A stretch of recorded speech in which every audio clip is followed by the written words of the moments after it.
I am Collins Flynn, 40 years old, and I hold secrets that could topple foreign governments, but in the eyes of my aunt, I am nothing but a failure.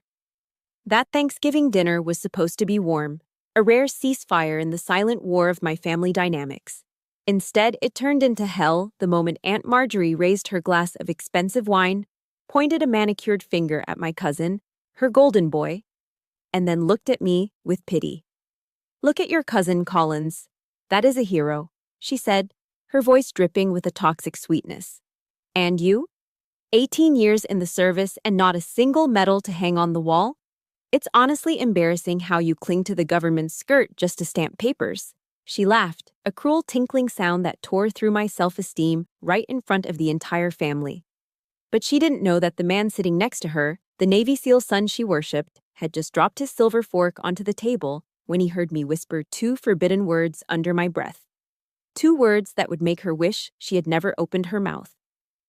If you have ever been looked down upon by your own flesh and blood for your silent sacrifices, leave a comment and subscribe right now. Because this story is for you. My 2012 Ford Taurus gave a final, wheezing shudder as I killed the engine in the driveway. It sat there, a gray, dust-streaked blemish parked amidst a sea of pristine German engineering. To my left was a sleek Mercedes SUV.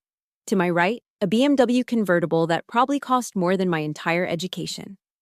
This was Arlington, Virginia, where status wasn't just implied, it was the very oxygen people breathed. I sat in the car for a moment, gripping the steering wheel. My knuckles were white. I wasn't preparing for a tactical extraction in a hostile zone, but God knows, walking into Aunt Marjorie's house felt dangerously similar. I checked the rearview mirror. My face was tired. Not the I stayed up late watching Netflix kind of tired, but the bone-deep exhaustion that comes from 3 days of managing a crisis in the South China Sea from a windowless bunker. I smoothed down my suit. It was a standard-issue gray pantsuit, practical, nondescript, and utterly devoid of style. I stepped out into the crisp November air, the smell of wood smoke and fallen leaves hitting me. Before I could even reach the doorbell, the massive oak door swung open. "Oh, Collins," Aunt Marjorie sighed, framing herself in the doorway like she was posing for a lifestyle magazine cover. She was 65 but fighting it tooth and nail with Botox and a wardrobe that cost a fortune. "You're still wearing that gloomy gray thing on a holiday?" She stepped aside, ushering me into the foyer which smelled overwhelmingly of potpourri and expensive perfume. "Look at Nathan," she gushed, gesturing dramatically toward the living room. My cousin Nathan stood by the fireplace, holding a tumbler of scotch. He was 35, tall, broad-shouldered, and looking like a recruitment poster in his navy dress blues. The gold buttons on his jacket caught the light from the crystal chandelier. He looked uncomfortable, shifting his weight. But to Marjorie, he was a statue of perfection. "Doesn't he look like a god?" Marjorie whispered loudly in my ear as she pulled me into a hug that felt more like a frisk search. Her eyes traveled down my body, landing critically on my shoes. They were sensible black pumps, the heels worn down from pacing situation rooms, the leather scuffed from kicking open a stuck door in a safe house last week. Marjorie's lip curled just a fraction of a millimeter. "We really must take you shopping, dear. You look like you work at the DMV." "Happy Thanksgiving, Aunt Marjorie," I said, my voice flat, practiced. I accepted the insult like I accepted incoming intel. Store it, analyze it, don't react. The dining room was a masterpiece of suburban theater. The table was set with fine china, silver cutlery that gleamed aggressively, and a centerpiece of autumn flowers that probably cost more than my car payment. "Sit, sit," Marjorie commanded. She placed Nathan at the head of the table, naturally. I was seated on the side, squeezed between a decorative vase and the drafty window. My mother sat opposite me, her eyes fixed on her empty plate, already shrinking into herself. The turkey was brought out, a golden brown 20-pound bird that looked like it had been styled by a food coordinator. Marjorie picked up the carving knife, but let Nathan take over. "A warrior needs to carve the meat," she announced, beaming. As the platters were passed around, the discrimination became a silent comedy. Marjorie heaped thick, juicy slices of white meat onto Nathan's plate, followed by a mountain of stuffing and cranberry sauce. "You need your strength, baby," she cooed. "After everything you've done for this country, fighting in the desert, protecting us." When the platter reached me, it was mostly picked over. Marjorie reached across, grabbed the serving spoon, and dropped a single dry wing and a scoop of lukewarm green bean casserole onto my china. "Eat up, Collins," she said, her voice dropping to that patronizing register she used for children and service staff. "Although, be careful with the carbs. When you sit in an office chair for 12 hours a day, the weight just sticks to you, doesn't it? You don't burn calories like Nathan does. He's out there in the field." I looked at the dry turkey wing. I hadn't eaten a real meal in 36 hours. The irony was rich. While Nathan was indeed a SEAL and a damn good one, his last deployment had been a training rotation in Germany. My office chair had recently been inside a dusty Humvee coordinating drone strikes. "The food looks delicious, Aunt Marjorie," I said. It was the lie that kept the peace. She took a long sip of her Napa Valley Cabernet, leaving a lipstick stain on the rim of the crystal. "You know," she started, and I felt the muscles in my neck tighten. The preamble always signaled an attack. "I heard on Fox News that the Pentagon is looking to cut administrative staff. Are you worried, honey?" I cut a piece of the dry meat, chewing slowly. "My department is stable, thank you." "Oh, stable," she mocked gently. "That's code for boring, isn't it? Look, if you get laid off, I'm sure Nathan could pull some strings." "Nathan, couldn't you get her a job at the base? Maybe answering phones or processing payroll? At least then she'd be near real soldiers. It might rub off on her." The table went quiet. The sound of silverware scraping against china seemed amplified. Nathan stopped chewing. He looked at his mother, then at me. There was a flicker of embarrassment in his eyes. He knew I outranked him. He didn't know exactly what I did. Intel is compartmentalized for a reason. But he knew that lieutenant colonel wasn't a rank you got for answering phones. "Mom," Nathan said, his voice low. "Collins is doing fine. Let's not talk shop." "I'm just trying to help." Marjorie threw her hands up, the diamonds on her fingers flashing. "I worry about her. It's not natural for a woman her age to be so unaccomplished." My mother made a small noise like a whimpering dog, but she didn't look up. She kept cutting her green beans into tiny, microscopic pieces, terrified of drawing fire. Marjorie wasn't done. The wine had loosened her filter, and her need to elevate her son required a stepping stone. I was that stone. She leaned forward, her eyes narrowing with malicious delight. "Let's be honest, Collins. We're family. We can say these things. It's been 18 years. 18 years in the Army." She pointed with her fork at Nathan's chest, where a rack of colorful ribbons sat proudly on his blue uniform. "Look at Nathan. He's a Christmas tree of valor. And you?" She gestured to my plain gray blazer. Not a single ribbon, not a single medal to hang on the wall. Nothing. I placed my knife and fork down. I aligned them perfectly parallel on the plate. It was a grounding technique. Order in chaos. "Awards in my line of work aren't usually public, Aunt Marjorie," I said softly. "Excuses," she scoffed. "If you do something brave, they pin a medal on you. That's how it works. If you don't have medals, it's because you haven't done anything. Is that it? Is your job just making coffee for the generals? Is that why you never talk about it?"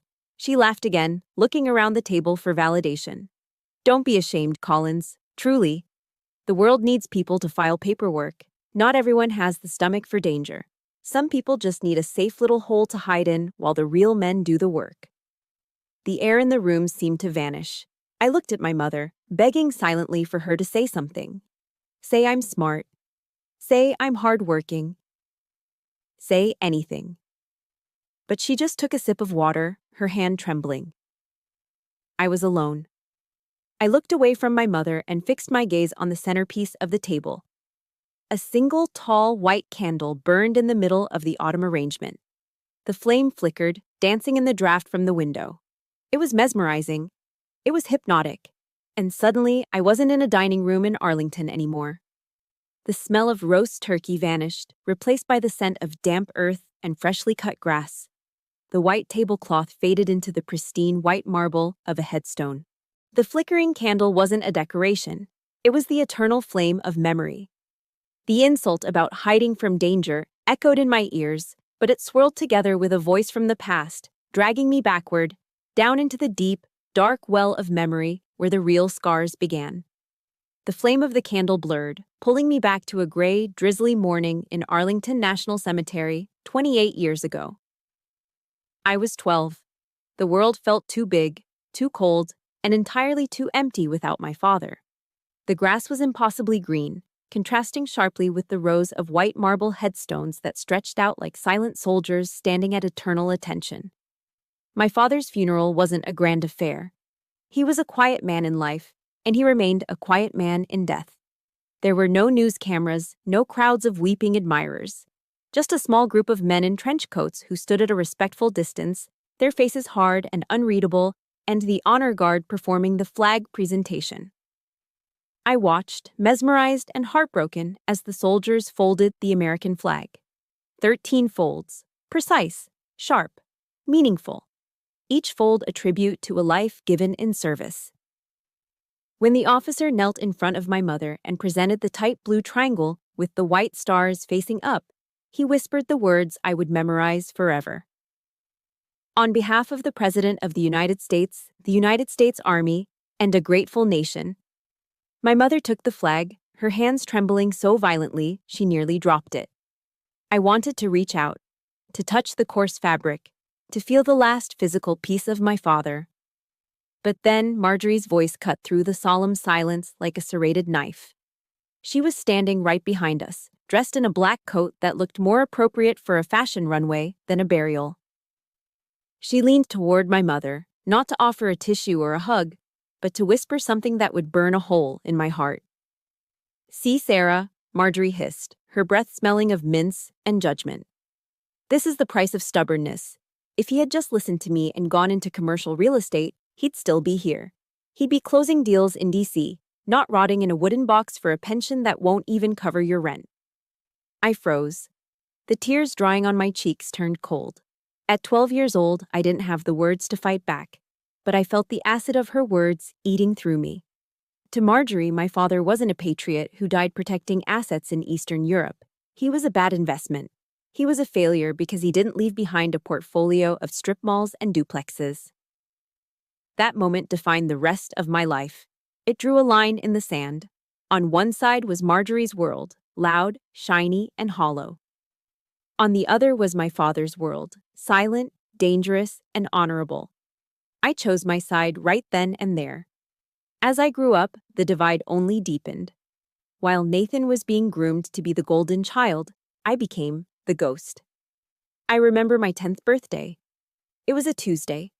I had woken up with that specific, bubbly excitement that only a child feels, waiting for the balloons, the cake, the happy birthday song. I waited all morning, then all afternoon. By dinner time, the silence was deafening. Mom was rushing around the kitchen, but not for me. Marjorie and Nathan had come over. "Did you hear?" Marjorie announced, bursting through the door, her voice booming. "Nathan won the regional swim meet, first place in the freestyle, my little Olympian." Nathan, dripping wet hair and holding a cheap plastic trophy, beamed. Mom clapped, her face lighting up in a way it never did for me. "Oh, that's wonderful. We have to celebrate. Let's order pizza." I sat on the stairs, hugging my knees. My 10th birthday, double digits, and it had been completely erased by a swimming trophy. I didn't say a word. I just went back to my room, pulled out my math homework, and worked until my eyes blurred. If they weren't going to love me, I decided I would make sure they couldn't ignore me. I would be undeniable. By high school, I was undeniable. But not in the way Marjorie valued. When I was accepted into West Point, the United States Military Academy, it was one of the proudest moments of my life. I had worked myself to the bone. I was the valedictorian of my class. I placed the acceptance letter on the kitchen counter, waiting for someone to notice. Marjorie saw it first. She picked it up with 2 fingers as if it were a dirty napkin. "West Point," she sniffed, tossing it back down. "Good Lord, Collins. Why would a girl want to go there? Short hair, marching in the mud, no social life. It's so dry. She turned away, dismissing 4 years of my hard work in 4 seconds. Look at Nathan, she said, pointing out the window to where my cousin was throwing a football in the yard. He's captain of the varsity team. He's going to UVA. He'll be pledging a fraternity, making connections, living the life. That is a future. That is success. She was right about one thing. Nathan was loud. He was the star of Friday Night Lights. The whole town knew his name. No one knew mine. I was the girl in the library. I was the girl running track alone at 5 a.m. before school. I chose intelligence for the same reason I chose West Point. I wanted to be like the men in the trench coats at my father's funeral. I wanted to be effective, not famous. I wanted to protect the country from the shadows. But in this family, if you weren't on a billboard, you didn't exist. If your achievements couldn't be toasted with champagne at a country club gala, they weren't real. For 20 years, I had swallowed that pill. I let them think I was a glorified secretary. I let them think I filed papers and fetched coffee. It was safer that way. The nature of my job demanded silence. My security clearance demanded anonymity. But God, it hurt. It hurt to sit there, year after year, and be treated like the family charity case while I was authorizing operations that kept them safe enough to sleep at night. If you've ever felt like the black sheep because you chose a path your family didn't understand, hit that like button right now. And tell me in the comments, I chose my own path. Let's show the world that success doesn't always need an audience. Clink! The sharp sound of silverware hitting porcelain snapped me back to the present. The cemetery vanished. The ghost of my father faded. I was back in the suffocating warmth of Marjorie's dining room, the smell of roasted turkey heavy in the air. Marjorie was beaming, her face flushed with wine. She was in the middle of a story, another Nathan story. And can you believe it? She gushed, clutching Nathan's arm. One of his old Navy buddies, who is now a VP at Lockheed Martin, by the way, got him VIP tickets to the Super Bowl. Box seats. Can you imagine? She looked around the table, soaking in the admiration that no one was actually giving, except maybe my cowering mother. Then her eyes landed on me. The warmth in them instantly evaporated, replaced by that familiar, pitying sneer. And what about you, Collins? She asked, her voice dripping with faux concern. What are you doing for the holidays? Another shift at the office? I tightened my grip on my fork. I'm on call, Aunt Marjorie. The world doesn't stop for football. She laughed, a short, sharp bark. On call? Oh, honey, please. What is it this time? Checking to see who forgot to turn off the lights in the copy room? Or maybe making sure the generals have enough paper clips for Monday morning. She leaned in, whispering conspiratorially to the table. Someone has to do the boring work so the real heroes can enjoy the game, right? I looked at Nathan. He was staring at his plate, tracing the rim of his wine glass. He knew. Deep down, he had to know that this was wrong. But he said nothing. He let his mother strip me down, piece by piece, just to build him up. The anger I had buried for 20 years stirred in my chest. It wasn't the hot, explosive anger of a teenager anymore. It was cold. It was calculating. It was the anger of Oracle 9. Actually, I said, my voice steady, cutting through her laughter. It's a bit more complex than paper clips. Marjorie waved her hand dismissively. Oh, I'm sure it is to you, dear. I'm sure filing feels very important when it's all you have. She didn't see the predator in my eyes. She only saw the prey she had been hunting since I was 12. She didn't know that the game was about to change. She didn't know that the secretary, sitting across from her, had the authority to turn her world upside down with a single phone call. But she was about to find out, and this time, there would be no silence. Collins, you look terribly pale, dear, Marjorie said, squinting at me over the rim of her wine glass. Do you even see the sun? Or are you trapped in that basement office all day? She reached out and patted my shoulder, my left shoulder. I didn't flinch. I had been trained not to. But under the thin fabric of my gray blouse, beneath the layers of scar tissue, my nerves fired a warning shot. Marjorie's perfectly manicured fingers were tapping directly over a jagged 3-inch scar. a souvenir from a mortar round in Syria 2 years ago. She saw a pale, office-bound spinster. She didn't see the memory that was etched into my skin. Aleppo, 2012.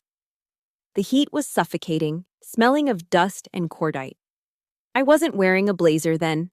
I was in full kit, body armor heavy on my chest, sweat stinging my eyes. I was sitting across from a tribal leader, a man who held the lives of 40 schoolgirls in his hands. The negotiation was delicate. One wrong word, one wrong look, and the intel on the safe house would vanish. Then the first mortar hit. The ceiling collapsed. I took a piece of shrapnel to the shoulder while shielding the interpreter. I didn't leave. I wrapped it with a field dressing, gritted my teeth, and finished the negotiation. We got the girls out. I get enough sun, Aunt Marjorie, I said, my voice calm, pushing the memory back down. Just been a busy week. Busy doing what? She laughed lightly. Updating spreadsheets? If only she knew. She thought my dark circles were from binge-watching TV or sleeping in on weekends. She had no idea that for the last 36 hours, I hadn't seen a bed. I had been locked inside a skiff, a sensitive compartmented information facility, deep within the bowels of the Pentagon. It was a windowless, soundproof box kept at a constant 60 degrees to keep the servers and the analysts awake. The air smelled of stale coffee and ozone. For a day and a half, I had been the lead targeting officer for a joint special operations task force. We were tracking a shipment of illegal surface-to-air missiles moving across a border in North Africa. I had watched the live feed from a Reaper drone hovering at 20,000 feet. I had made the calls. I had given the green light. The stress was a physical weight pressing down on your chest until you forgot to breathe. When the mission was over, when the threat was neutralized and the assets were safe, I hadn't celebrated. I had simply driven home, showered for 10 minutes, changed into this suit, and driven straight to this dining room to be told I looked lazy. Something like that, I replied, taking a sip of water. The ice clinked against the glass. Across the table, Nathan was watching me. He wasn't eating. His fork was resting on his plate, and his eyes, sharp, blue, trained, were locked on my face. He was a SEAL. He knew how to read people. He knew what exhaustion looked like, the kind that comes from adrenaline dumps and sleep deprivation, not boredom. More importantly, he noticed what I was doing. Without thinking, my eyes had scanned the room again. I checked the main entrance. I checked the sliding glass doors to the patio. I noted that the heavy drapes were open, a sniper risk, technically, though in suburban Virginia, it was just a privacy issue. I checked the position of the knives on the table. It was automatic. Situational awareness. You don't turn it off just because you're eating cranberry sauce. Collins, Nathan said, his voice cutting through his mother's chatter about her new Pilates instructor. You okay? I met his gaze. For a second, just a second, there was a silent communication between us, warrior to warrior. I'm fine, Nathan, I said. You look wired, he said, choosing his word carefully. Like you're expecting the door to get kicked in. My heart skipped a beat. He was getting too close. I forced a small, self-deprecating smile. The mask slipped back into place. Just too much coffee, probably. The new machine at the office is aggressive. Nathan frowned, not buying it. He opened his mouth to ask something else, something probing. But Marjorie, sensing the spotlight shifting away from her son, intervened. Oh, for heaven's sake, Nathan, she scoffed, waving her hand dismissively. She's not wired. She's just stressed. You know how it is with these administrative types. The copier probably jammed again. Or maybe the colonel didn't like how she brewed his morning roast. She turned to the table, her eyes gleaming with amusement. Can you imagine being stressed about paper clips while my son is out there jumping out of helicopters? She threw her head back and laughed. It was a loud, brash sound, like fingernails dragging down a chalkboard. It filled the room, bouncing off the crystal chandelier and the expensive wallpaper. It was the sound of pure, unadulterated ignorance. I mean, really, she continued, wiping a tear of mirth from her eye. It's cute, in a way. Everyone has their little battles.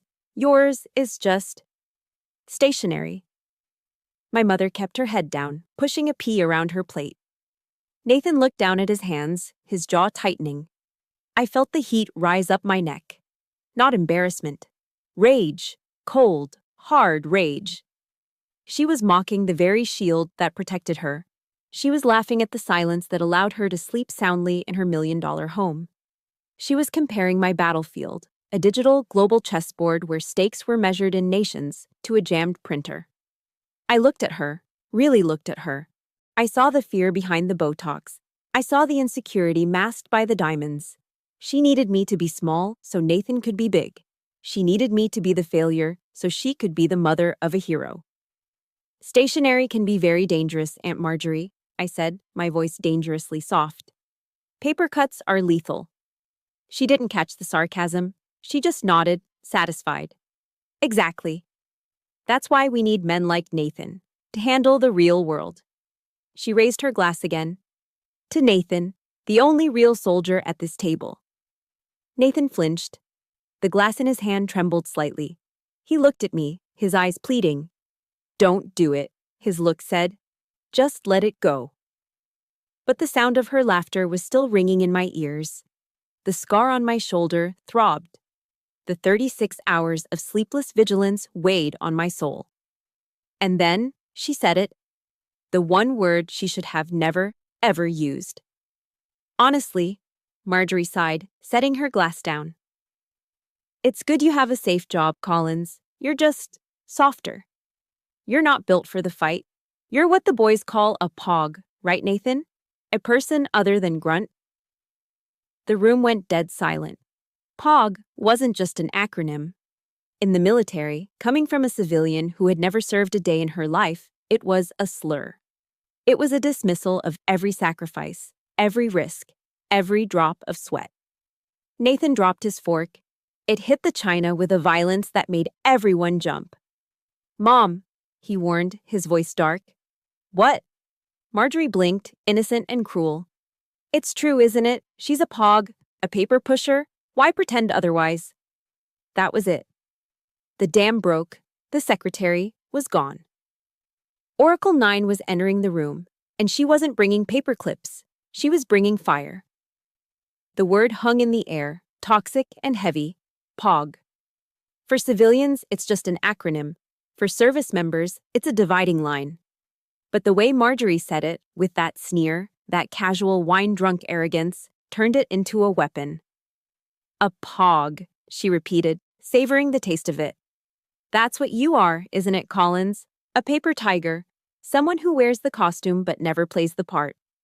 She took another sip of her Cabernet, her eyes glassy but focused intently on tearing me down. I have to be honest with you, because I'm family.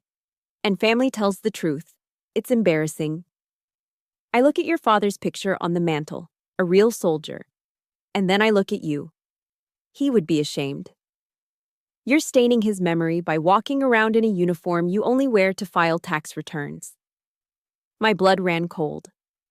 It wasn't the heat of embarrassment anymore. It was the icy chill of absolute clarity. She had crossed the line. She hadn't just insulted me. She had invoked my father to do it. Marjorie, I said, my voice barely a whisper. Stop. Why? She laughed, gesturing with her fork. Because the truth hurts. You think putting on a uniform makes you special? It's just dress up, Collins. You're playing dress up to fool people into thinking you matter. But we know. We know you're just a glorified clerk hiding behind the government's skirt. I turned my head slowly to look at my mother. She was sitting directly across from me, her shoulders hunched as if she were expecting a physical blow. She heard every word. She heard her sister-in-law call her daughter a fraud, a disgrace, a stain on the family name. Mom, I said softly. My mother didn't look up. She busied herself with cutting a piece of turkey that was already cut. She took a sip of water. She did everything except look me in the eye. She did everything except say, "That's enough, Marjorie." The silence from her side of the table was louder than Marjorie's insults. It was a deafening confirmation. I was alone. In this room, in this family, I had no allies. My own mother would trade my dignity for a peaceful dinner and a continued invitation to the beach house. A cold, hard knot formed in my stomach. The last tether of familial obligation snapped. Wow, I breathed out. Okay. I looked down at my hands. My right hand was gripping the silver dinner knife. I squeezed it. My knuckles turned white. The metal dug into my palm, a grounding pain that kept me from flipping the table. Across from me, the dynamic shifted. Nathan wasn't laughing anymore. The smirk had vanished from his face. He was staring at my hand, at the way I was gripping the knife. He was a SEAL. He had been trained to recognize threat indicators. He knew that a grip like that didn't come from a hurt feeling. It came from a suppressed, lethal instinct. He looked up at my face. I wasn't looking at Marjorie anymore. I was staring at a spot on the wall behind her, my eyes unfocused but intense. My breathing had slowed. My posture had shifted, shoulders squared, chin down. It wasn't the posture of a beaten niece. It was the posture of an operator entering a kill box. Nathan slowly, deliberately, placed his wine glass on the table. Clunk. "Mom," he said. His voice was different now. The playful son was gone. This was the lieutenant commander speaking. "Shut up." Marjorie blinked, stunned. "Excuse me? Nathan, honey, don't be rude. I'm just telling her what she needs to hear for her own good." "I said shut up," Nathan barked. The command cracked like a whip across the dining room table. Marjorie recoiled, her mouth hanging open. My mother finally looked up, her eyes wide with terror. Nathan ignored them both. He leaned forward, his elbows on the table, invading my space. He locked eyes with me. He was searching. He was looking past the gray suit, past the Cousin Collins facade, trying to find what he had just glimpsed in my grip on the knife. He saw the scar tissue in my eyes, the kind you don't get from paper cuts. He saw the 1,000-yard stare that I had let slip for just a fraction of a second. "Collins," Nathan said, his voice low, deadly serious. "You're not admin, are you?" I didn't answer. I kept my gaze steady, cold. "I've been watching you all night," Nathan continued, his eyes narrowing. "You cleared the room when you walked in. You checked the exits. You haven't sat with your back to the door once. And that grip?" He nodded at my hand still strangling the knife. "That's not how a clerk holds silverware." "Nathan, what are you talking about?" Marjorie sputtered, trying to regain control. "She's just upset because I called her out." "Quiet!" Nathan slammed his hand on the table, rattling the fine china. He didn't break eye contact with me. "Drop the act, Collins," he said. "It wasn't a request. You're not a pog. You never were. I've seen that look before. I've seen it in guys who come back from places that don't exist on maps." He leaned in closer, his voice dropping to a whisper that carried more weight than a scream. "Don't lie to me. Not here. Not now." He took a breath, and then he asked the question that would shatter the charade forever. "What is your call sign?" The question hung there. A call sign isn't just a nickname. It's an identity. It's who you are when the world is burning. It's the name that pilots scream over the radio when they need air support. It's the name that enemies whisper in fear. If I answered him, there was no going back. If I answered him, the gray suit, the boring job, the failure of a niece, it all died right here on this table. Marjorie looked confusingly between us. "Call sign? Like Top Gun? What is this nonsense?" Nathan ignored her. "Tell me, Collins. I need to know who I'm sitting across from. Are you my cousin the secretary, or are you something else?" I slowly unclenched my hand from the knife. The blood rushed back into my white knuckles. I looked at Nathan. I saw a man who thought he was the alpha in the room. I saw a man who thought he knew what power looked like because he wore a trident on his chest. He had no idea. I picked up my napkin and dabbed the corner of my mouth. The movement was slow, deliberate, elegant. "You really want to know, Nathan?"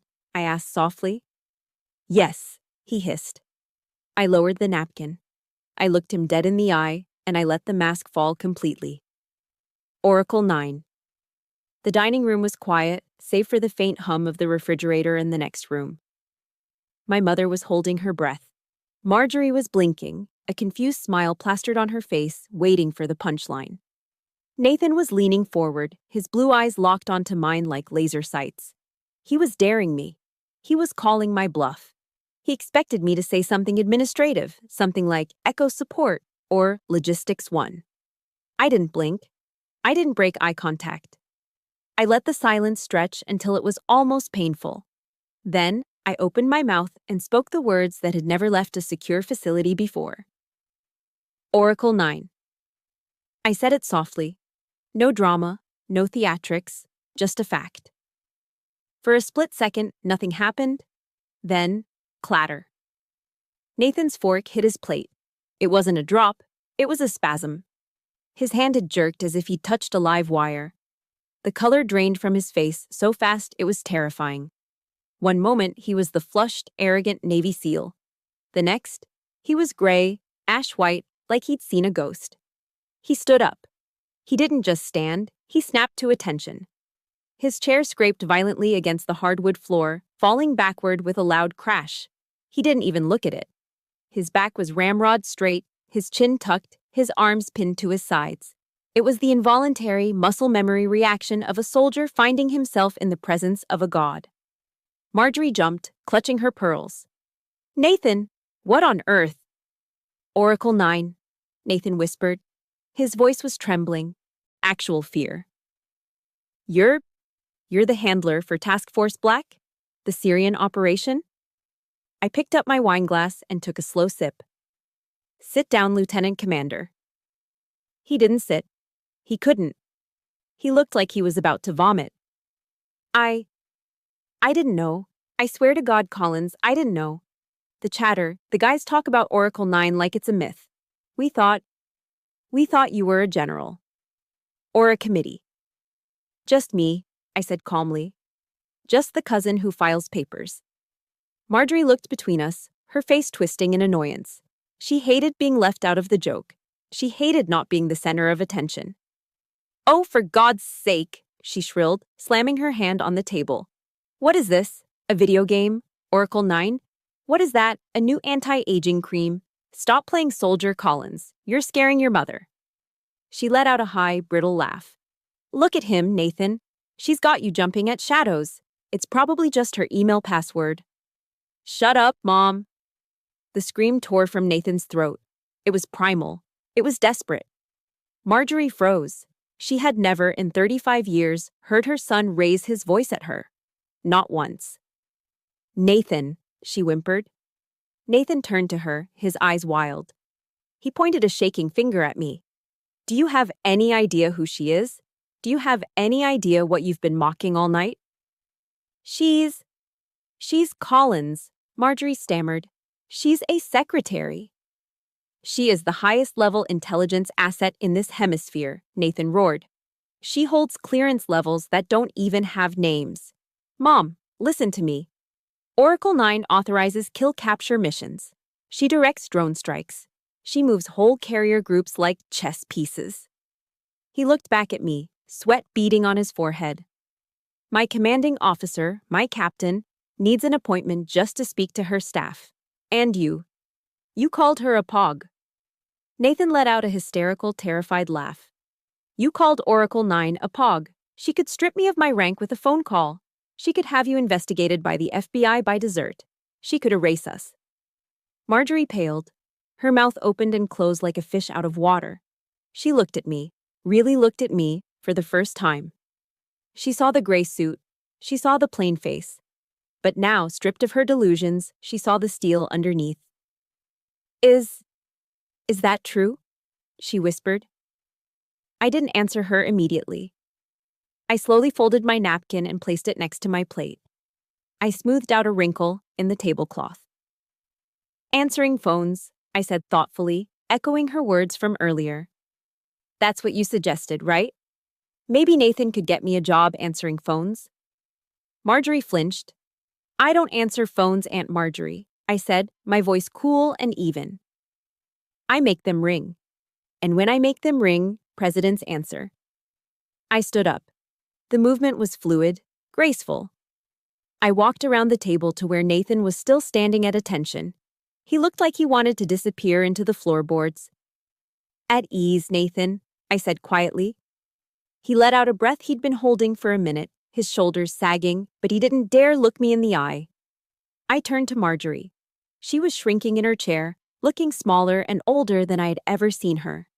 The Grand Matriarch of Arlington had been reduced to a trembling old woman in a fancy dress.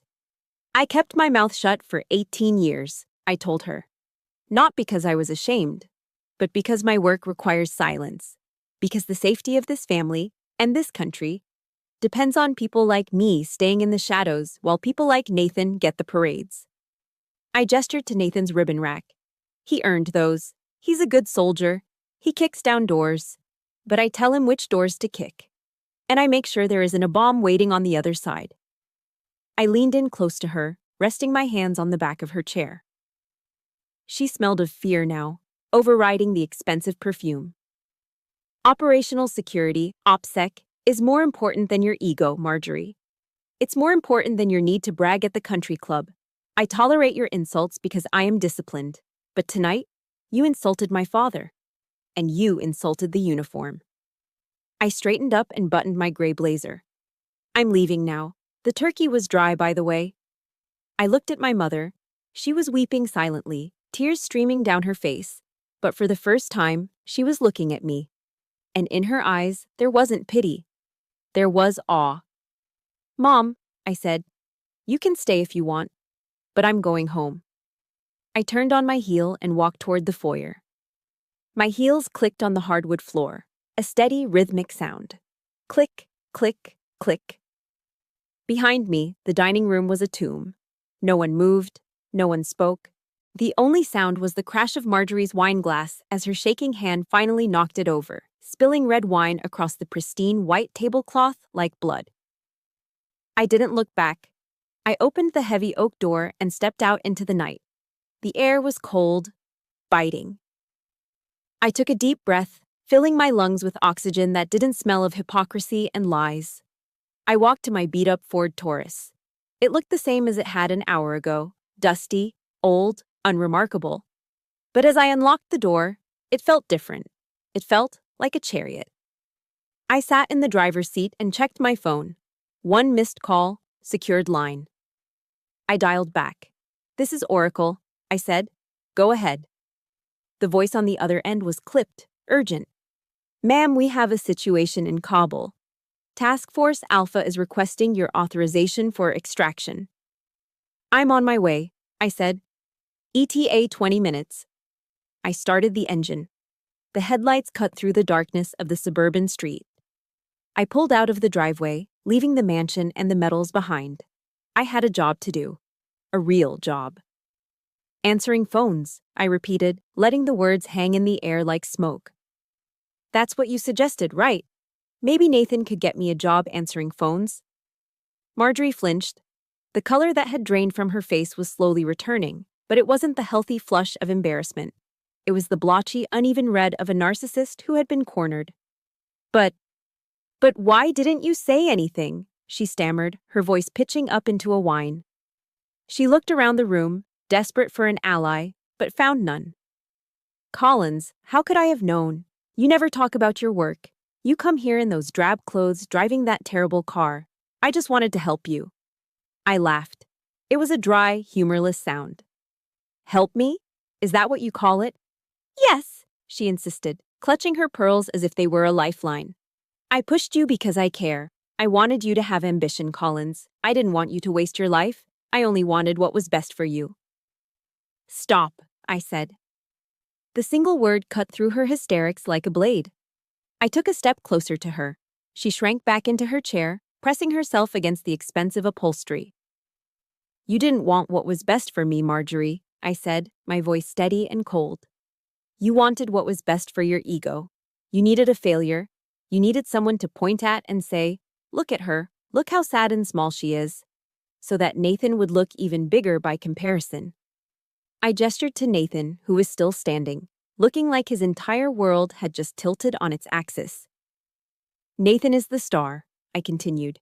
He's the hero. He's the golden boy. But a star doesn't shine as bright without a dark background. That's what I was to you, wasn't I? I was the dark background. I was the prop you used to make your sun shine brighter. Marjorie opened her mouth to argue, but no words came out. The truth was too blatant, too naked. I never, she whispered weakly. You did, Nathan said. His voice was hoarse. He was looking at his mother, but the admiration that usually filled his eyes was gone.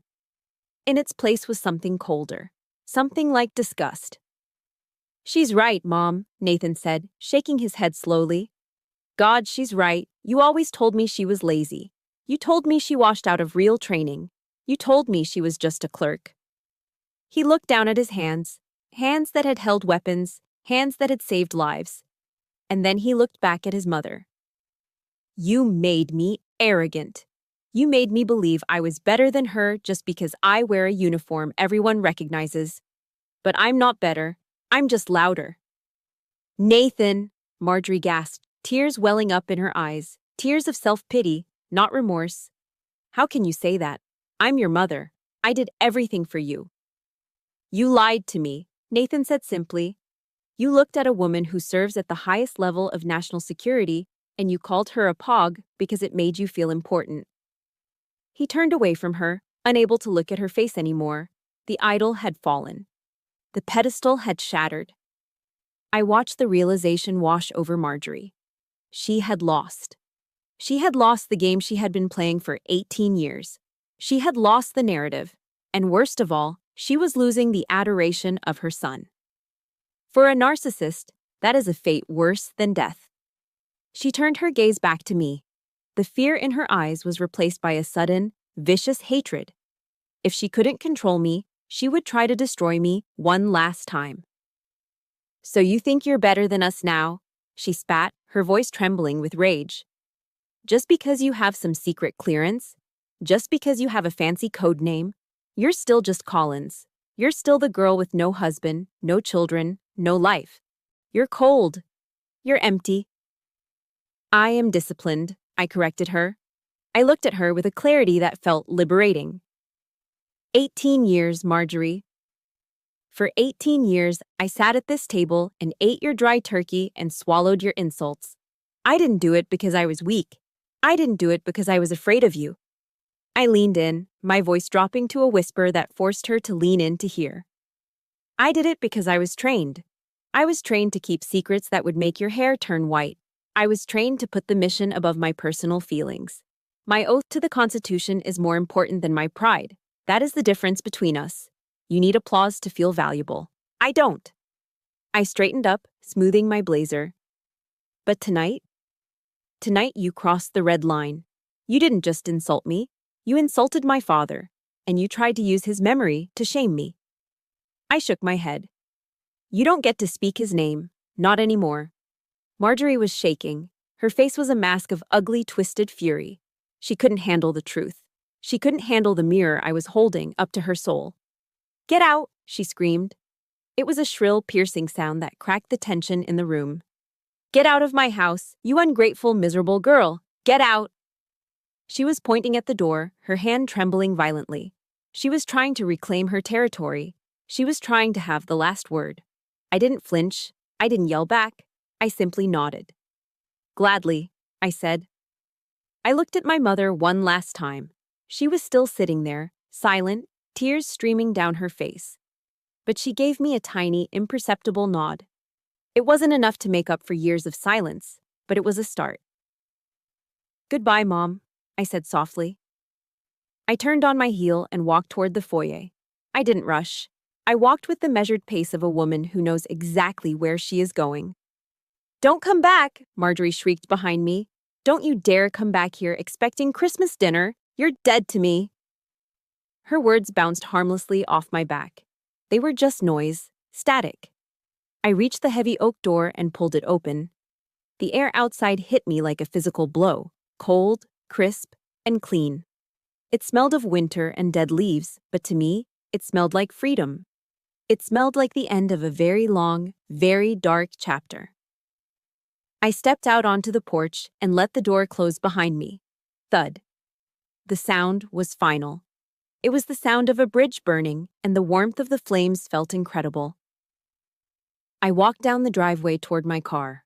The wind bit at my cheeks, but I didn't button my coat. I wanted to feel it. I wanted to feel everything.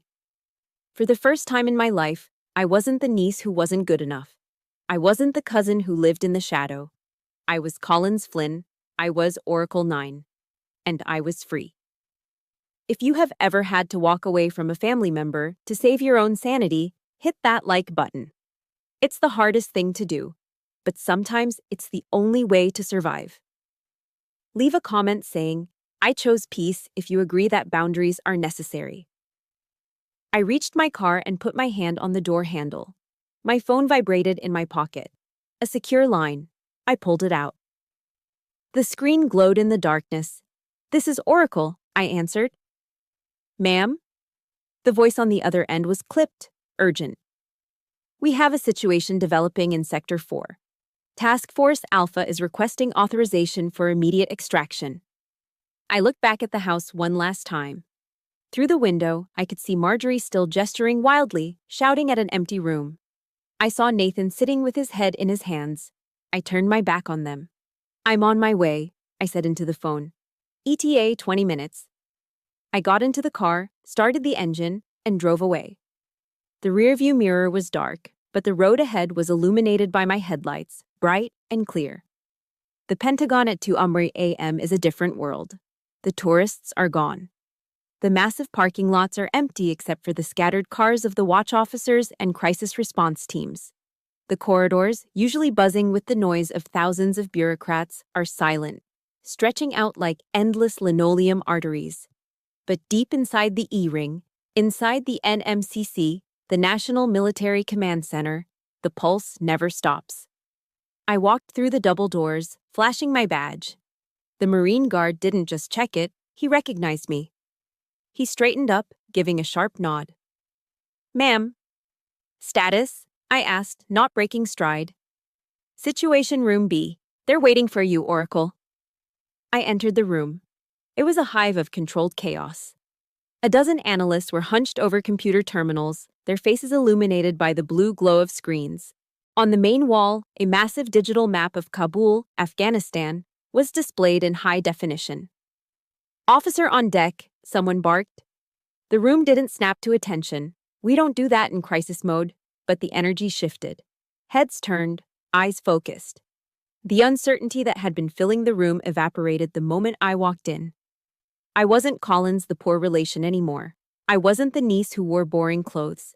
Here, in this windowless room filled with secrets, I was the apex predator. "Talk to me," I commanded, tossing my coat onto a chair and rolling up the sleeves of my gray blazer. Major Vance, a seasoned intelligence officer with bags under his eyes, stepped forward.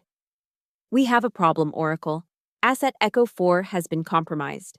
His cover was blown 20 minutes ago. He's holed up in a safe house in District 9, but he's got hostiles closing in. 3 technicals, maybe 15 dismounts." I looked at the screen. A live drone feed showed the thermal signatures, white-hot ghosts moving through the dark streets of Kabul. I saw the safe house. I saw the enemy trucks circling like sharks. Echo 4 wasn't just an asset, he was a father of 2 from Ohio, who had been deep undercover for 6 months, gathering intel on a terror cell. He was one of ours. "What's the status of the QRF?" I asked. "Quick reaction force." "Alpha team is 5 minutes out," Vance said, pointing to a cluster of blue dots on the map. "But the rules of engagement are tricky. We've got civilians in the area." I zoomed in on the feed. My eyes narrowed. There, right next to the compound wall, were 3 small heat signatures. They were too small to be fighters. "Kids," I whispered, "playing soccer in the street. If we engage with hellfires from the drone, we wipe them out," Vance said grimly. "If we wait for Alpha to get there on foot, Echo 4 gets overrun." The room went silent. Everyone looked at me. This was the burden. This was the job. Marjorie thought I made coffee. In reality, I made life-or-death decisions in the blink of an eye. I could feel the ghost of my father standing beside me. "Do the hard thing," he would say. "Do the right thing." "We don't trade innocent lives," I said, my voice cutting through the hum of the servers. "Cancel the airstrike. Tell Alpha to dismount 2 blocks east and flank them. We go in quiet. We use the sniper teams to clear a path. That increases the risk to our team, a colonel from the Air Force objected. It'll take longer. I know, I said, turning to face him. But Alpha is the best. They can handle it. I'm not killing 3 kids to save a schedule. I picked up the headset. Alpha 1, this is Oracle. You are green to engage. Close quarters only. Watch your crossfire. Get our boy home. Solid copy, Oracle. The voice of the team leader crackled in my ear. Moving now. For the next 12 minutes, I didn't breathe. I watched the blue dots merge with the white dots. I watched the muzzle flashes bloom like tiny silent flowers on the screen. I listened to the terse, professional communication of men doing violence on my behalf. Sniper 1, target down. Breaching, clear. We have the package. Echo 4 is secure. A collective sigh went through the room, but I didn't relax. Not yet. The kids? I asked. Alpha 1 here, the voice came back.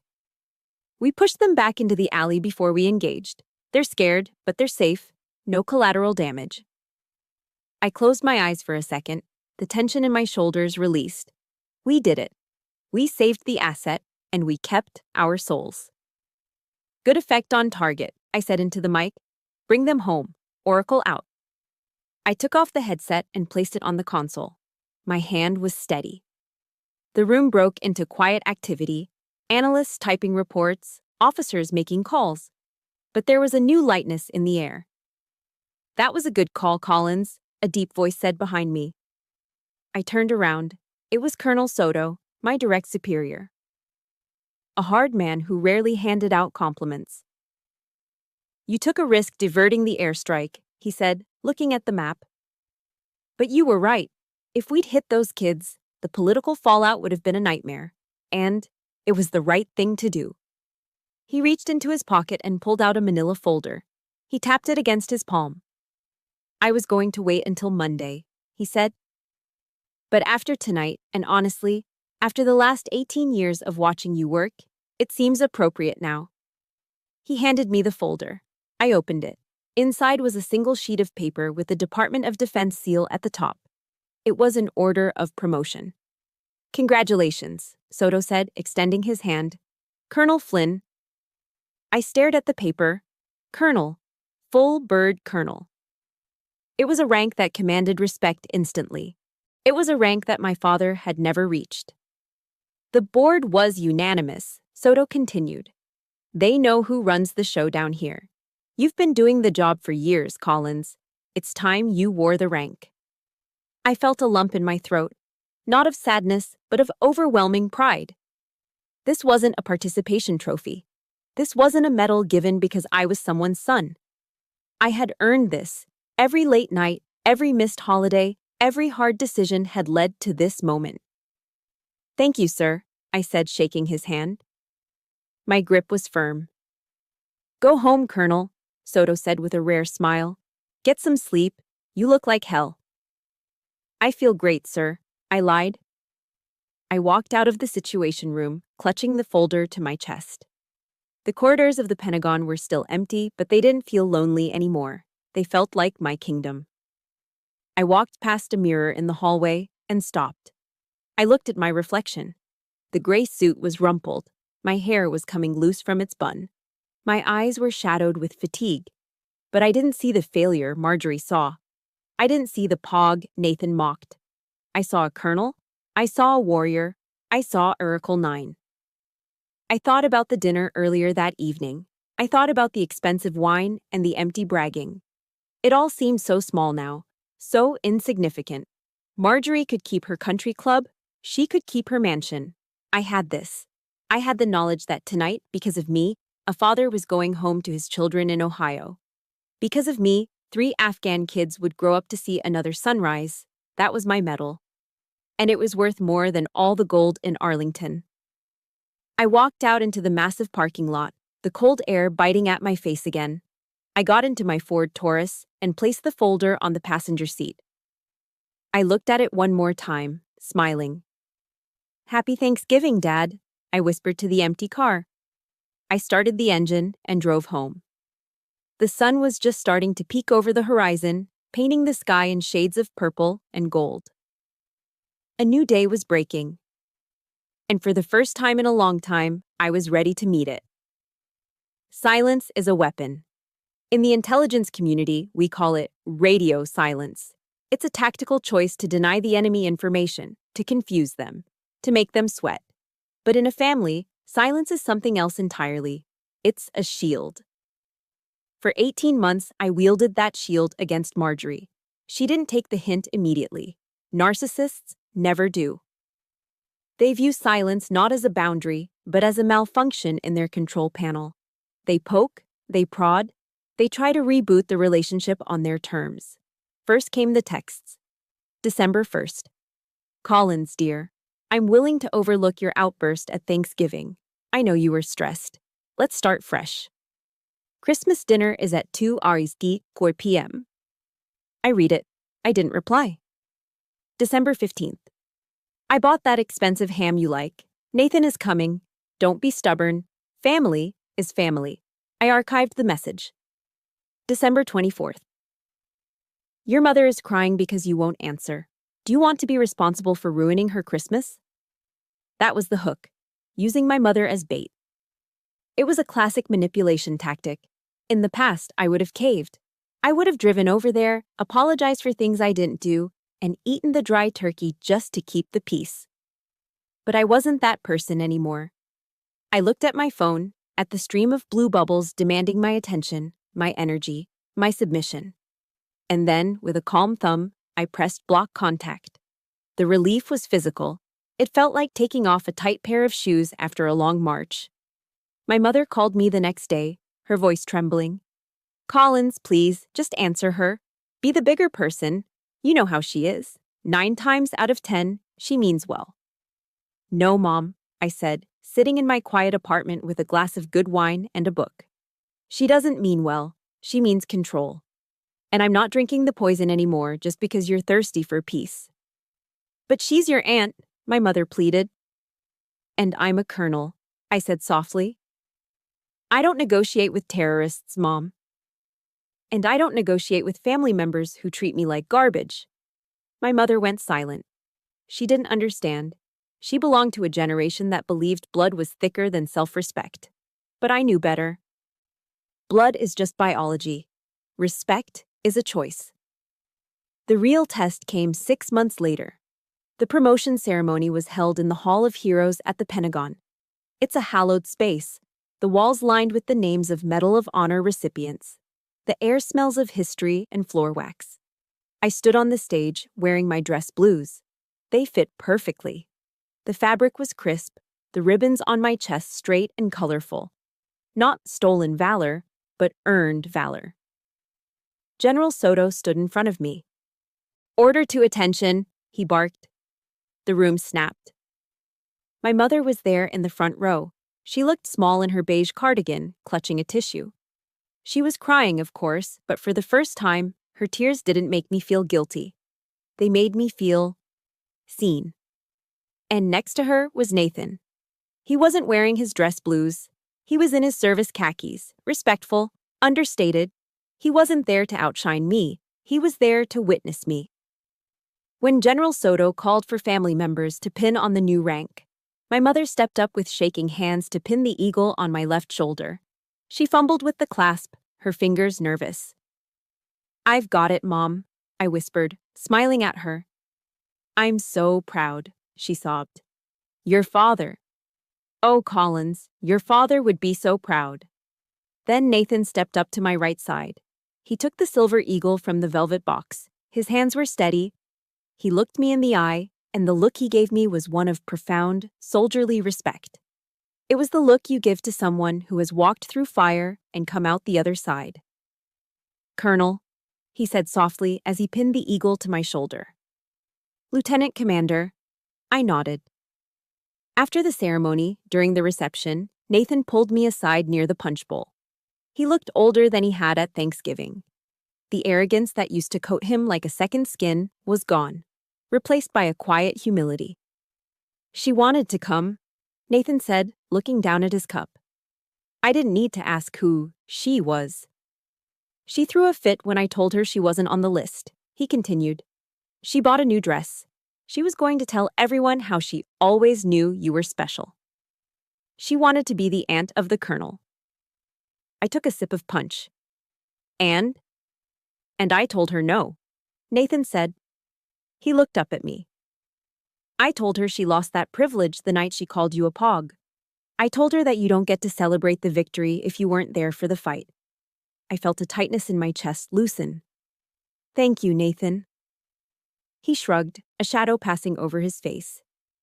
I should have done it years ago, Collins. I'm sorry I let her use me to hurt you. I didn't see it until you showed me. You see it now, I said. That's what matters. But Marjorie wasn't done.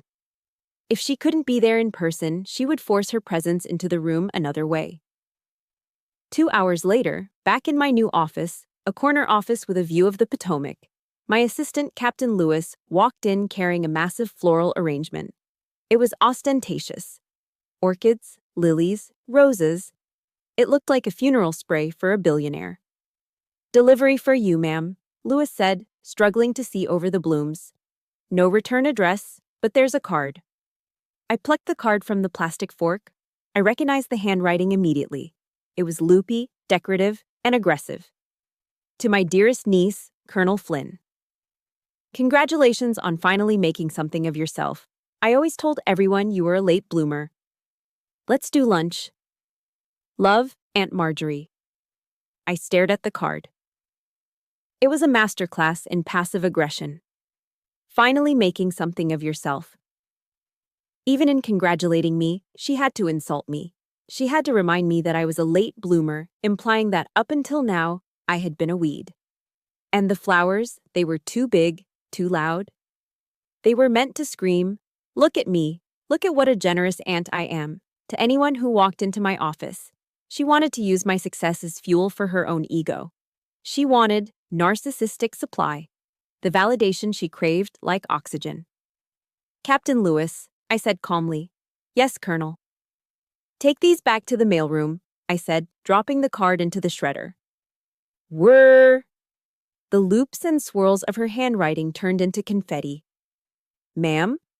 Lewis looked confused. They're really nice flowers. They're not flowers, Captain.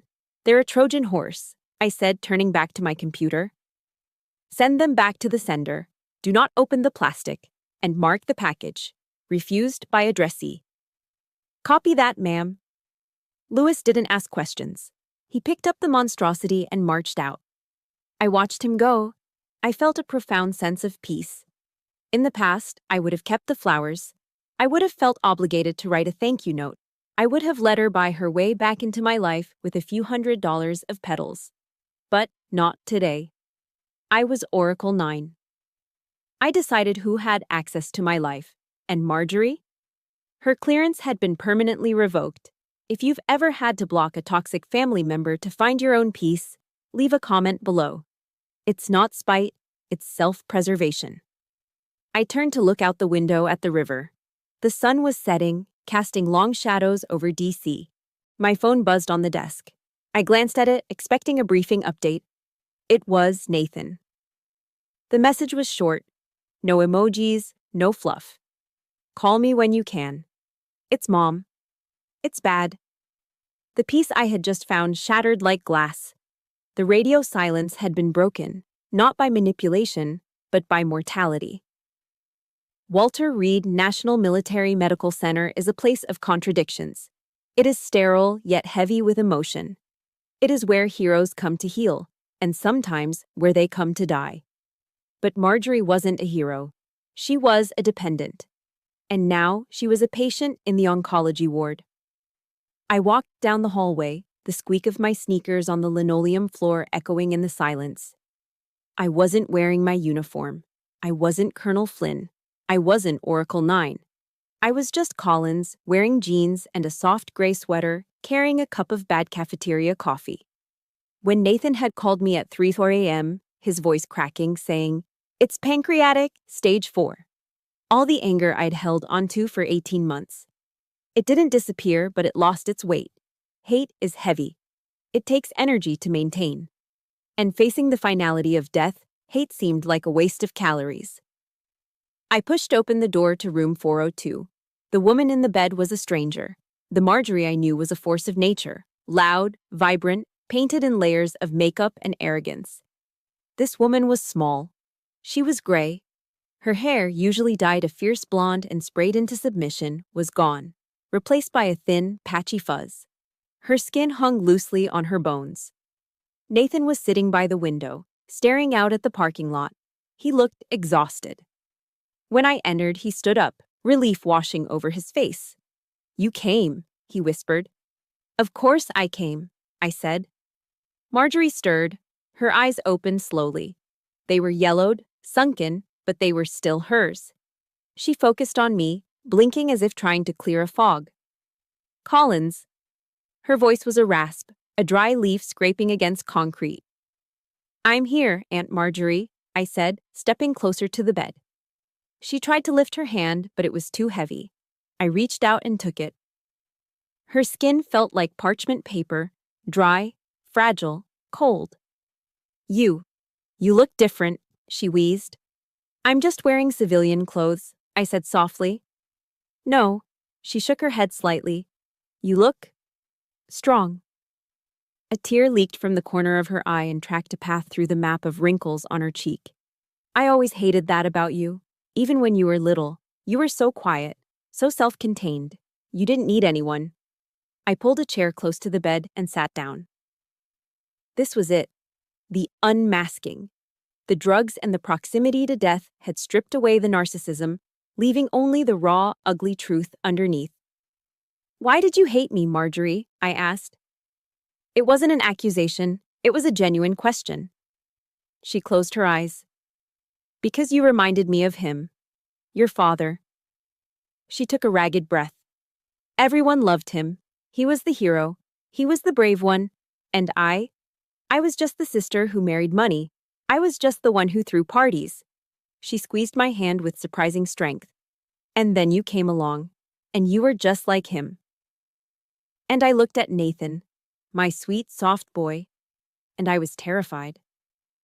Terrified of what? "That you would be better than him," she confessed, her voice breaking. "That you would eclipse him. And if you, the quiet, boring cousin, were better than my son, then what did that make me? A failure. A mother who couldn't raise a winner." I looked at Nathan. He was weeping silently by the window, his back turned to us. He was hearing his mother admit that her love for him had been conditional, based on him being better than someone else. "So I tried to make you small," Marjorie whispered. "I thought if I pushed you down, if I made you feel worthless, you wouldn't shine so bright. And Nathan would look taller." She opened her eyes and looked at me, pleading. "I was jealous, Collins. I was so jealous of your strength. I was jealous that you didn't need the applause." The room was silent except for the rhythmic beeping of the heart monitor. Beep, beep, beep. I looked at this dying woman. I looked at the ruin of her vanity. And I felt nothing. No anger, no triumph, just a profound, aching pity. She had spent her entire life building a fortress of lies to protect a fragile ego. And now, at the end, she was alone in the rubble. "I'm sorry," she sobbed. "I'm so sorry, Collins.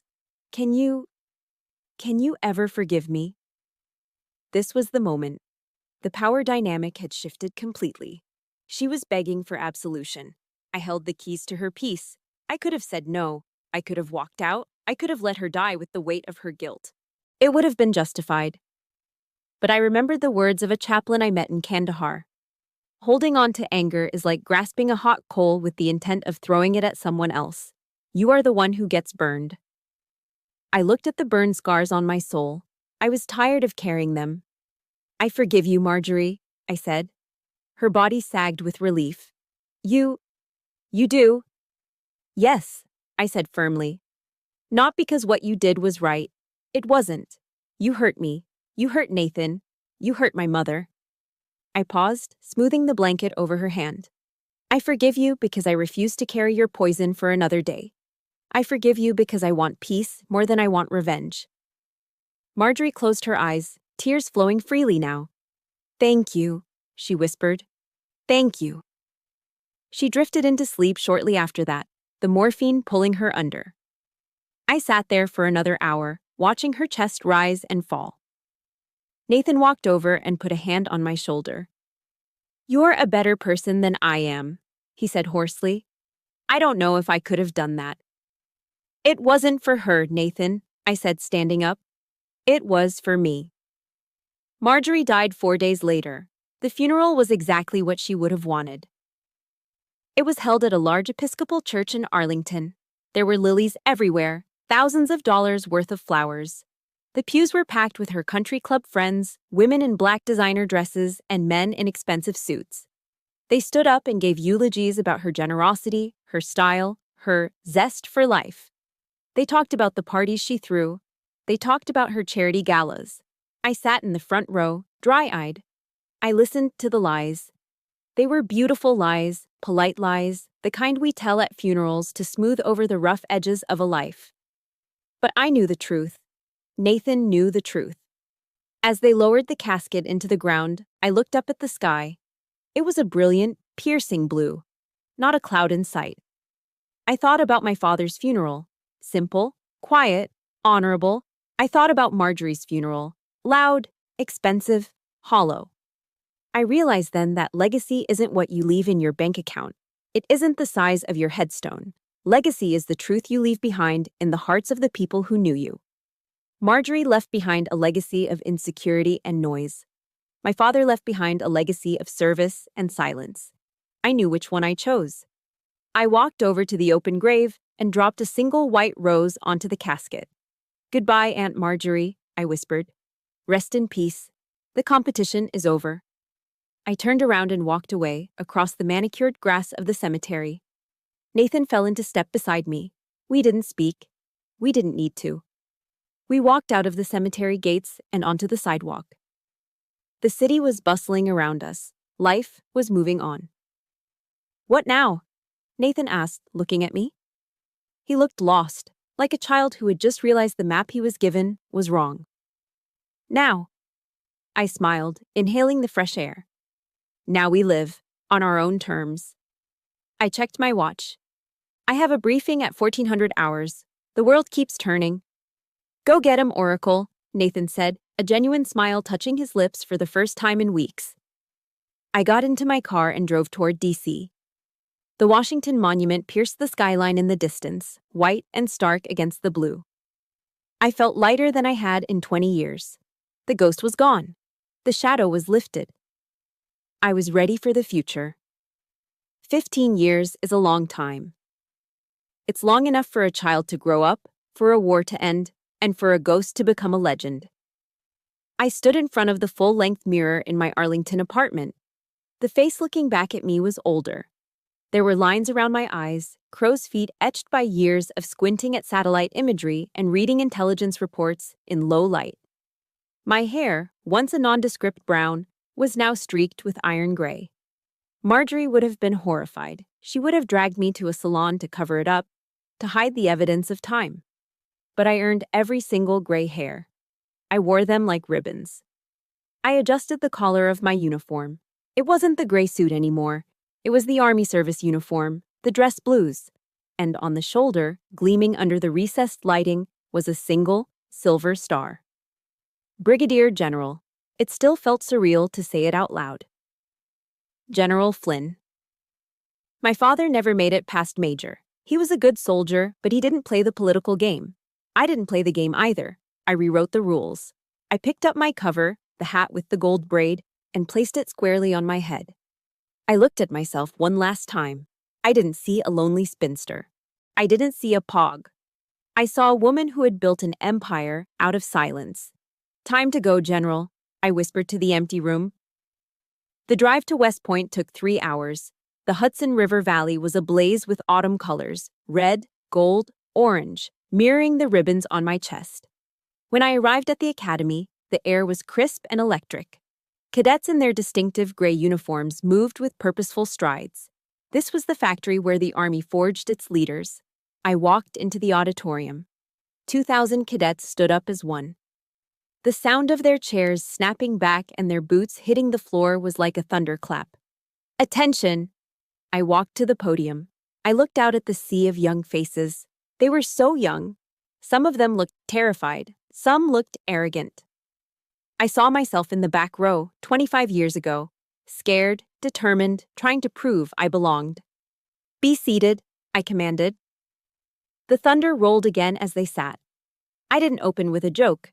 I didn't open with a war story about explosions and gunfire. Most of you want to be heroes, I began, my voice amplified by the microphone, steady and clear. You want the ticker tape parade. You want the CNN interview. You want your neighbors to look at you with awe. I paused, letting the words sink in. If that is why you are here, leave now. A ripple of unease went through the room. The greatest service you will ever render to this republic will not be on the front page of the New York Times, I continued. It will be in a windowless room at 3 a.m. It will be a decision you make that saves 1,000 lives, but no one will ever know your name. It will be the silence you keep when your family asks what you do and you tell them you push paper because the truth is too heavy for them to carry. I looked directly at a young man in the front row who reminded me of Nathan, handsome, eager. We are not the sword that strikes in the daylight, I said. We are the shield that guards the night. We are the architects of the invisible, and our reward is not applause. Our reward is the sunrise. Our reward is knowing that because of us, a family in Ohio is eating dinner in peace, completely unaware of the monsters we kept from their door. I spoke for 20 minutes. I told them about the burden of secrets. I told them about the strength it takes to be misunderstood. I told them that character is what you do when the lights are off. When I finished, the applause was deafening. It wasn't polite applause. It was a roar of respect. As I was leaving the stage, a young female cadet approached me. She was small, with fierce eyes, standing rigidly at attention. Ma'am, she said, her voice trembling slightly. Cadet Martinez.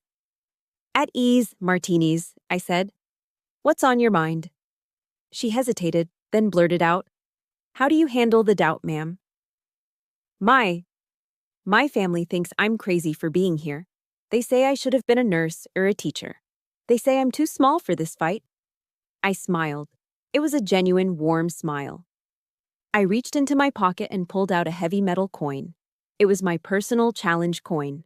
On one side was the general's star. On the other was a single eye, the symbol of oracle. And the Latin phrase, Silentium est potentia. Silence is power. I took her hand and pressed the coin into her palm.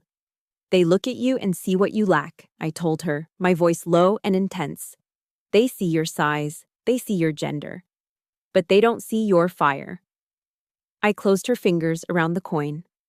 Don't waste your breath trying to explain your fire to people who only understand smoke. Let them doubt you. Let them underestimate you. It gives you the advantage. I leaned in closer. Don't prove them wrong with words, Martinez. Let the enemy tremble when they hear your name. That is the only proof you need. The cadet looked at the coin, then up at me.